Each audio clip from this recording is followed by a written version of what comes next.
नमस्कार साथियों, स्वागत है आपका आपके अपने YouTube चैनल मेंस एजुकेशन में। आज की इस वीडियो में हम जानेंगे बाल विकास एवं शिक्षा शास्त्र के 30 वस्तुनिष्ठ प्रश्न जो सेट पेपर के तौर पर आपको बताए जा रहे हैं। तो बिना देर की शुरू करते हैं आज का हमारा टॉपिक।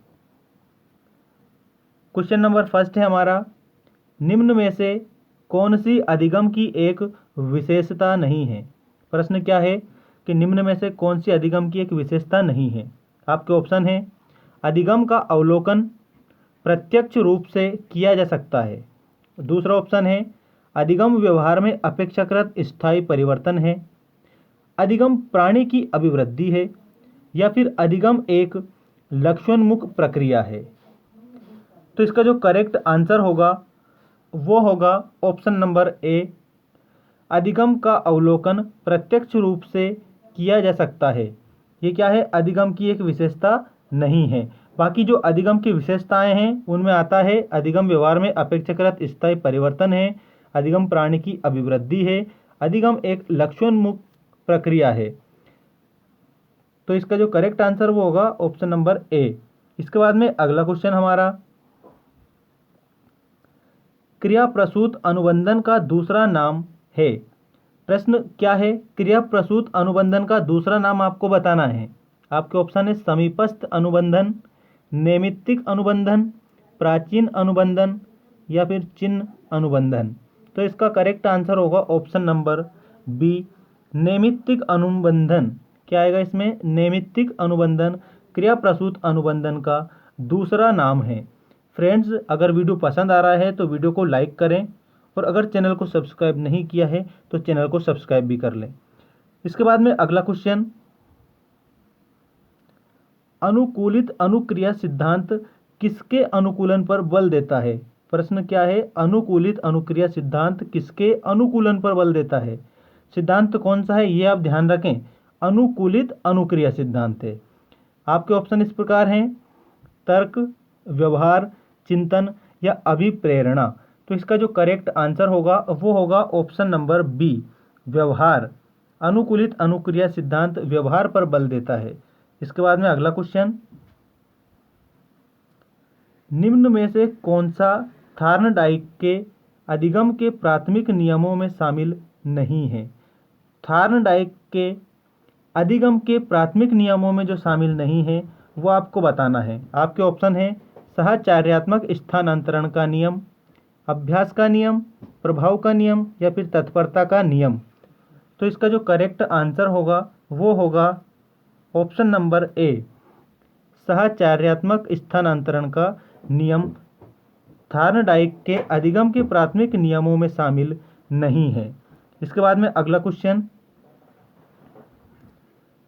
सीखने के वक्र अभ्यास द्वारा सीखने की मात्रा, गति और प्रगति की सीमा को ग्राफ पर प्रदर्शित करते हैं। यह किसने कहा था। प्रश्न क्या है कि सीखने के वक्र अभ्यास द्वारा सीखने की मात्रा, गति और प्रगति की सीमा को ग्राफ पर प्रदर्शित करते हैं, ये किसने कहा था।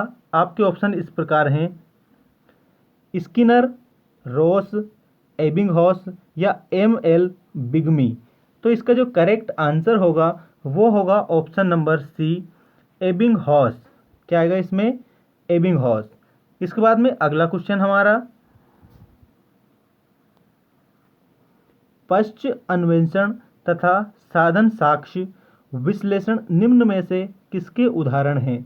प्रश्न क्या है, पश्च अन्वेषण तथा साधन साक्ष्य विश्लेषण निम्न में से किसके उदाहरण हैं। आपके ऑप्शन हैं, स्वतः शोध, एल्गोरिदम, मानसिक वृत्ति, या प्रकार्यात्मक स्थिरता। तो इसका जो करेक्ट आंसर है वो होगा ऑप्शन नंबर ए, स्वतः शोध, पश्च अन्वेषण तथा साधन साक्ष्य विश्लेषण के उदाहरण हैं। इसके बाद में अगला क्वेश्चन हमारा, निम्न में से सामाजिक मूल्य कौन सा है। साथियों, आपको सामाजिक मूल्य बताना है कि सामाजिक मूल्य कौन सा है। ऑप्शन है आपके, सहायता परक व्यवहार, प्राथमिक लक्ष्य, मूल प्रवृत्ति, आक्रामकता की आवश्यकता। क्या आएगा इसमें करेक्ट। तो इसका जो करेक्ट आंसर है वो होगा ऑप्शन नंबर ए। क्या होगा, ऑप्शन नंबर ए, सहायता परक व्यवहार, सामाजिक मूल्य है। इसके बाद में अगला क्वेश्चन, निम्न में से अधिगम में योगदान देने वाले मनोवैज्ञानिक कारकों में कौन सा शामिल नहीं है? निम्न में से अधिगम में योगदान देने वाले मनोवैज्ञानिक, ध्यान रखना है आपको यहाँ पर, मनोवैज्ञानिक कारकों में कौन सा शामिल नहीं है? अधिगम की इच्छा, प्रेरणा, रुचि, विषय वस्तु का स्वरूप। तो इसका जो करेक्ट आंसर होगा वो होगा ऑप्शन नंबर डी, विषय वस्तु का स्वरूप। इसके बाद में अगला क्वेश्चन, पियाजे के अनुसार संज्ञानात्मक विकास की तृतीय अवस्था निम्न में से कौन सी है? किसके अनुसार? जीन पियाजे के अनुसार संज्ञानात्मक विकास की तीसरी अवस्था कौन सी है, ये आपको इसमें बताना है। आपके ऑप्शन है औपचारिक संक्रिया अवस्था, पूर्व संक्रिया अवस्था, या फिर मूर्त संक्रिया अवस्था, या संवेदनात्मक गामक अवस्था। तो इसका करेक्ट आंसर बताएं, क्या होगा इसका करेक्ट आंसर? इसका जो करेक्ट आंसर है वो होगा ऑप्शन नंबर सी, मूर्त संक्रिया अवस्था। जीन पियाजे के अनुसार संज्ञानात्मक विकास की तीसरी अवस्था है। इसके बाद में अगला क्वेश्चन, गिरोह अवस्था किस आयु वर्ग एवं विलंब विकास से संबंधित है? फ्रेंड्स, इसके पहले वाले वीडियो के सेट पेपर में ये प्रश्न हमने आपको बता दिया था। तो इसका जो करेक्ट आंसर है वो आप बताएं कमेंट करके। गिरोह अवस्था किस आयु वर्ग एवं विलंब विकास से संबंधित है? आपके ऑप्शन है 16 से 19 वर्ष एवं नैतिकता, 3 से 6 वर्ष एवं भाषा, 8 से 10 वर्ष एवं सामाजिकरण, 16 से 19 वर्ष एवं संज्ञानात्मक। तो इसका करेक्ट आंसर होगा option number C. Option number C इसका करेक्ट होगा। इसके बाद में हमारा अगला क्वेश्चन, थार्नडाइक ने अपने सिद्धांत को किस शीर्षक से सिद्ध किया? जो थार्नडाइक है उन्होंने अपने सिद्धांत को किस शीर्षक से सिद्ध किया था, ये आपको इसमें बताना है। आपके ऑप्शन है संज्ञानात्मक अधिगम, दूसरा ऑप्शन है अधिगम के प्रयोग एवं भूल, तीसरा ऑप्शन है संकेत अधिगम, और चौथा ऑप्शन है स्थान अधिगम। तो इसका जो करेक्ट आंसर है वो आपको बताना है करेक्ट क्या होगा। तो इसका जो करेक्ट आंसर है वो होगा ऑप्शन नंबर बी, अधिगम के प्रयोग एवं भूल। थार्नडाइक ने अपने सिद्धांत को शीर्षक से सिद्ध किया था अधिगम के प्रयोग एवं भूल। और प्रयत्न और भूल का सिद्धांत किसने दिया? यदि इस प्रकार का प्रश्न आए तो उसमें आप थार्नडाइक बताएंगे, क्योंकि प्रयत्न और भूल का सिद्धांत थार्नडाइक ने दिया था। इसके बाद में अगला क्वेश्चन, इनमें से कौन मनोवैज्ञानिक भाषा विकास से संबद्ध है? इनमें से कौन मनोवैज्ञानिक भाषा विकास से संबद्ध है, ये आपको बताना है। पावलोव, बिने, चोमास्क, या फिर मास्लो। तो इसका जो करेक्ट आंसर होगा वो होगा ऑप्शन नंबर सी, चोमास्क मनोवैज्ञानिक भाषा विकास से संबद्ध है। इसके बाद में हमारा अगला क्वेश्चन,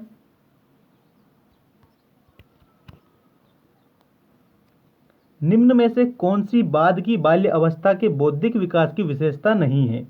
निम्न में से कौन सी बाद की बाल्य अवस्था, कौन सी बाल्य अवस्था बाद की बाल्य अवस्था के बौद्धिक विकास की विशेषता नहीं है, ये आपको बताना है। इसमें आपके ऑप्शन है भविष्य की योजना की सूझबूझ, विज्ञान की काल्पनिक कथाओं में अधिक रुचि, बढ़ती हुई तार्किक शक्ति, या फिर काल्पनिक भयों का अंत। तो इसका जो करेक्ट आंसर है वो होगा ऑप्शन नंबर ए, भविष्य की योजना की सूझबूझ बाद की बाल्य अवस्था के बौद्धिक विकास की विशेषता नहीं है। बाकी विज्ञान की काल्पनिक कथाओं में अधिक रुचि, बढ़ती हुई तार्किक शक्ति और काल्पनिक भयों का अंत, ये सभी तो विशेषता है, लेकिन नहीं पूछा गया है इसमें। तो इसका करेक्ट आंसर होगा ऑप्शन नंबर ए, भविष्य की योजना की सूझबूझ। इसके बाद में अगला क्वेश्चन, पियाजे के सिद्धांत के अनुसार प्राक संक्रियात्मक अवस्था की अवधि क्या है? प्रश्न क्या है? पियाजे के सिद्धांत के अनुसार बताना है आपको प्राक संक्रियात्मक अवस्था की अवधि क्या है। आपके ऑप्शन है 4 से 8 वर्ष, जन्म से 2 वर्ष, 2 से 7 वर्ष, या फिर 5 से 8 वर्ष। तो इसका करेक्ट आंसर क्या होगा? इसका करेक्ट आंसर होगा ऑप्शन नंबर सी, 2 से 7 वर्ष प्राक संक्रियात्मक अवस्था की अवधि है जीन पियाजे के सिद्धांत के अनुसार। इसके बाद में हमारा अगला क्वेश्चन, एक छात्र पढ़ रहा है उसका नाम लेकर किसी ने बुलाया।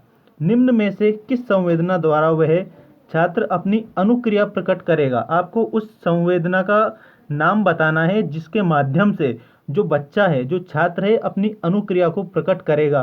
क्योंकि वो जो छात्र है वो पढ़ रहा था, उसका नाम लेकर उसको किसी ने बुलाया है। आपके ऑप्शन इस प्रकार है: दृष्टि संवेदना, स्पर्श संवेदना, ध्वनि संवेदना या प्रत्यक्षण संवेदना। तो इसका करेक्ट आंसर क्या होगा? इसका जो करेक्ट आंसर है वो होगा ऑप्शन नंबर सी, ध्वनि संवेदना। इसके बाद में अगला क्वेश्चन: शैक्षिक सुधारों में प्रभावी विकेंद्रीकरण तभी संभव होगा। शैक्षिक सुधारों में प्रभावी विकेंद्रीकरण कब संभव होगा?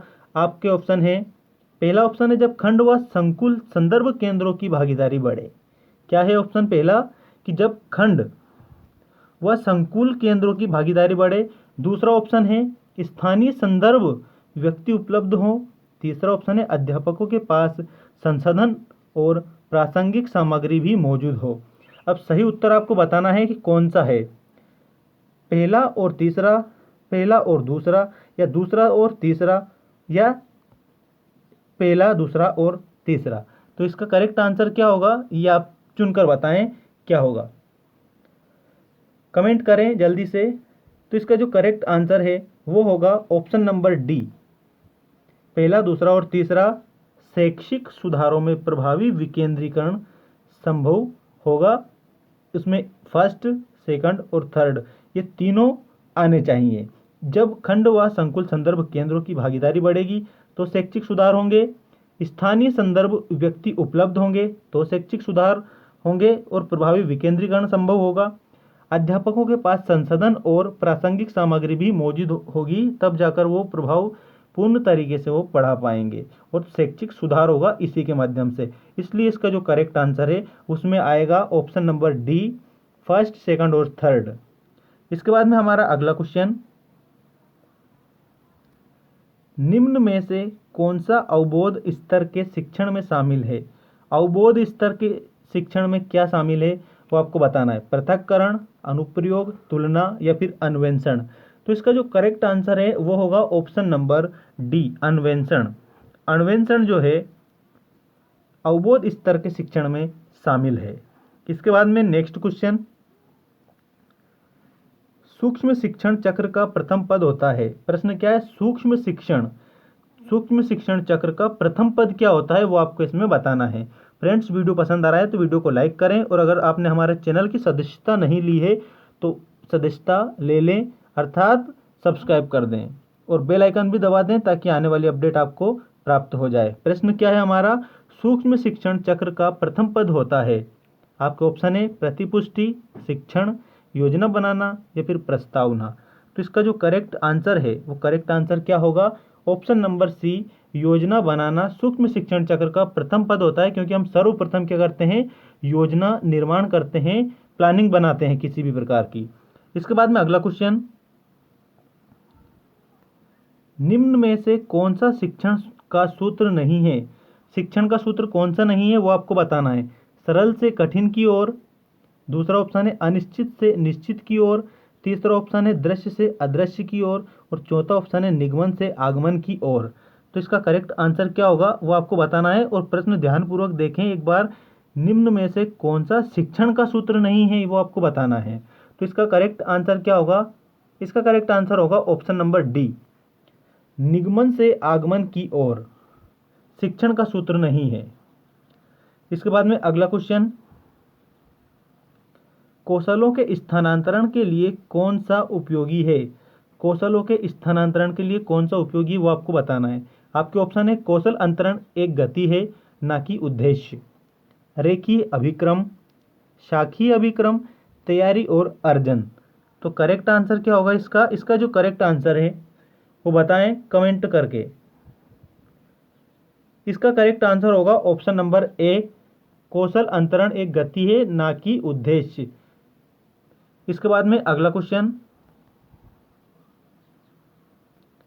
अग्रिम व्यवस्थापक प्रतिमान किस परिवार से संबंधित है? प्रश्न क्या है? अग्रिम व्यवस्थापक प्रतिमान किस परिवार से संबंधित है? आपके ऑप्शन है वैयक्तिक, सामाजिक अंतःक्रिया, सूचना प्रक्रियाकरण या व्यवहार परिमार्जन। इसका करेक्ट आंसर होगा ऑप्शन नंबर सी, सूचना प्रक्रियाकरण अग्रिम व्यवस्थापक प्रतिमान परिवार से संबंधित है। इसके बाद में अगला क्वेश्चन, अभिप्रेरणा का प्रत्याशा सिद्धांत किसके द्वारा दिया गया? अभिप्रेरणा का प्रत्याशा सिद्धांत किसने दिया था वो आपको बताना है। आपके ऑप्शन है विक्टर ब्रूम, मास्लो, हर्जबर्ग या फिर स्किनर। इसका जो करेक्ट आंसर है वो होगा ऑप्शन नंबर ए। क्या आएगा इसका correct answer? Option number A, Victor Vroom ने अभिप्रेरणा का प्रत्याशा सिद्धांत दिया था। इसके बाद में हमारा अगला क्वेश्चन, निम्न में से कौन सा अच्छे शिक्षण की विशेषता नहीं है?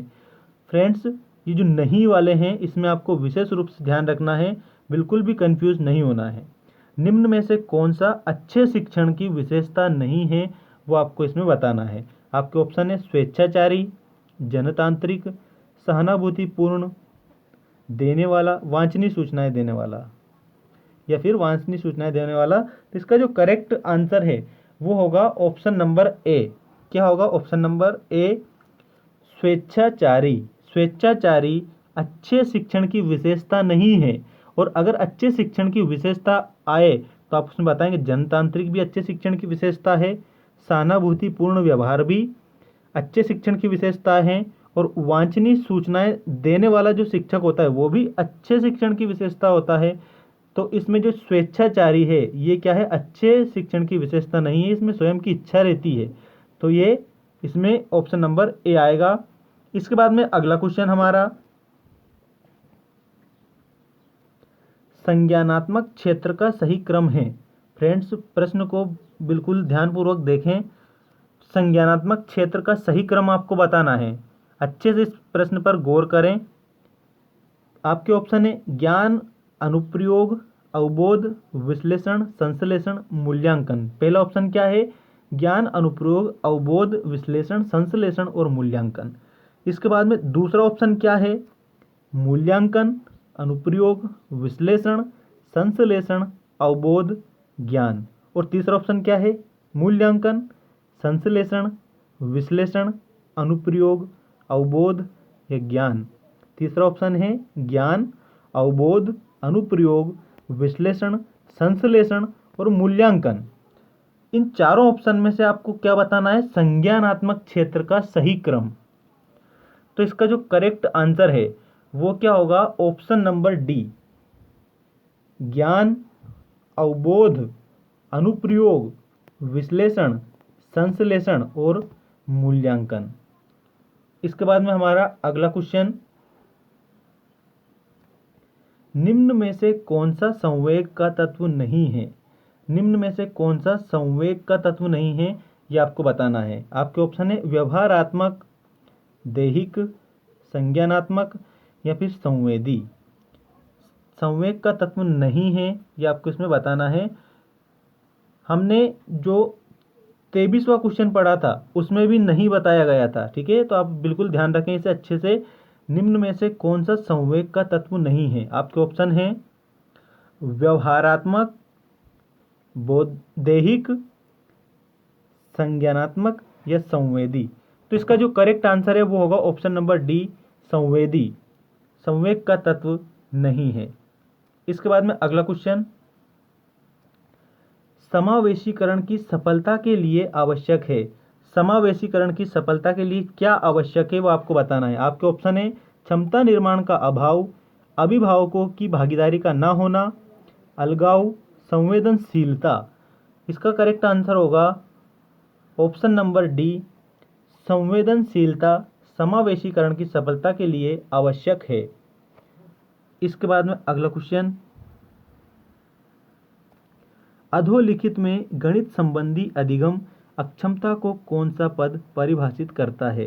जो ये नीचे दिए गए हैं इनमें से गणित संबंधी अधिगम अक्षमता, इसको कौन सा पद प्रभावित करता है वो आपको इसमें बताना है। फ्रेंड्स, इसमें गणित संबंधी जो अधिगम दोष है वो आपको बताना है। आपको ऑप्शन है नीरसता संबंधी दोष, पठन दोष, गणना दोष या इनमें से कोई नहीं। इसका करेक्ट आंसर होगा ऑप्शन नंबर सी, गणना दोष, क्योंकि गणित का पूछा है, गणित संबंधी अधिगम अक्षमता। इसके बाद में अगला क्वेश्चन, समावेशी कक्षा में किस प्रकार का छात्र शामिल होता है या होते हैं? जो समावेशी कक्षा है उसमें किस प्रकार के छात्र शामिल होते हैं वो आपको इसमें बताना है। आपके ऑप्शन है केवल विशिष्ट छात्र, सामान्य और विशिष्ट छात्र, केवल सामान्य छात्र, बहुभाषी और प्रतिभाशाली छात्र। समावेशी कक्षा में शामिल होने वाले बताने हैं आपको। तो इसका करेक्ट आंसर होगा ऑप्शन नंबर बी, सामान्य और विशिष्ट जो छात्र होते हैं वो समावेशी कक्षा में शामिल होते हैं। इसके बाद में अगला क्वेश्चन, किसी भी नई भाषा को सीखने के लिए कहाँ से प्रारंभ किया जाना चाहिए? जो अगर हम कोई सी भी नई भाषा सीखें तो उसको कहाँ से प्रारंभ करें? तो इसका ऑप्शन देखें, अक्षरों व शब्दों के मध्य साहचर्य, वाक्यों के निर्माण, शब्दों के निर्माण, उपरोक्त में से कोई नहीं। तो इसका करेक्ट आंसर होगा ऑप्शन नंबर ए, अक्षरों व शब्दों के मध्य साहचर्य किसी भी नई भाषा को सीखने के लिए प्रथम कड़ी होती है। हम अक्षरों व शब्दों से ही प्रारंभ करते हैं। इसके बाद में अगला क्वेश्चन, कोहलर ये सिद्ध करना चाहता था कि सीखना, अब सीखना क्या है ये आपको इसमें बताना है। कोहलर के अनुसार सीखना एक ऐसी स्थिति है जिसमें व्यक्ति पशु से श्रेष्ठ है। दूसरा ऑप्शन है स्वायत्त यादृच्छिक क्रिया है सीखना, सीखना संज्ञानात्मक संकार्य है। उसके बाद में लास्ट ऑप्शन है सीखना परिस्थिति के विभिन्न अंगों का प्रत्यक्षीकरण है। प्रश्न ध्यानपूर्वक देखें, कोहलर ये सिद्ध करना चाहता था कि सीखना क्या है, ये आपको इसमें बताना है। कोहलर के अनुसार आपके ऑप्शन है सीखना एक ऐसी स्थिति है जिसमें व्यक्ति पशु से श्रेष्ठ है। दूसरा ऑप्शन है सीखना स्वायत्त यादृच्छिक क्रिया है। तीसरा ऑप्शन है सीखना संज्ञानात्मक संकार्य है। और चौथा ऑप्शन है सीखना परिस्थिति के विभिन्न अंगों का प्रत्यक्षीकरण है। तो इसका जो करेक्ट आंसर होगा वो होगा ऑप्शन नंबर सी, संज्ञानात्मक संकार्य है। कोहलर के अनुसार सीखना संज्ञानात्मक संकार्य है। इसके बाद में अगला क्वेश्चन,